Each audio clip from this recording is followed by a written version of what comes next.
The skeins of destiny weave and twist and intertwine in ways no mortal mind can hope to fully comprehend. Sometimes, the most unlikely individuals can be brought to the fore and presented with a choice. And the decision they make can bring either salvation or damnation, not just for themselves, but for untold thousands of souls. Lanakis had been many things in her life: a mage, a rebel, a hero, and a villain both. Born to the sprawling capital of Aravia, the realm of the High Elves, she was taught and mentored in the arts of magic by some of the best minds Teleri had to offer. Yet the limitations and strict rules of the Arabian covens were always far too stiffening for Lanakis, whose heart desired to know every mystery the world concealed. She dabbled and delved in forbidden lore, casting away her previous allegiances and striking out on her own. A quest for knowledge saw Lanakis enter the lands of the Dark Elves, where she was captured and nearly executed. Though her quick wit, or exceptional luck, saw to it that the matron of the house recognized the young woman's potential and opted to let her live instead in exchange for service. For years, Lanakis took advantage of the entirely new school of arcane teachings that had been open to her and thought little of the terrible deeds that her patrons committed. Eventually, her service came to a sudden and violent end when the matron attempted to use Lanakis as a blood sacrifice to an ally of hers, a necromancer of some infamy.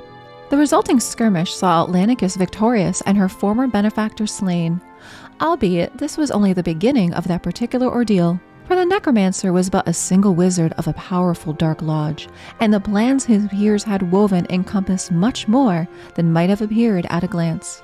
News of a horde of undead came pouring in, panicked cries for help, and reports of a massive organized assault that overwhelmed many outlying estates and forts. Dark elven nobles and soldiery alike were turned into mindless ghouls in the wake of that crushing defeat. Lanakis had a choice then: to flee and wander Teleri once more, hoping that someone else would step up to defeat the invaders, or to stand and fight. She had chosen the latter. With no one daring to challenge her power directly, Lanakis took control of the house she once served as a mere apprentice. She mustered what military might it could offer and led it against the raging undead hordes. One by one, the other houses were liberated and joined Lanakis as host to fight a common foe.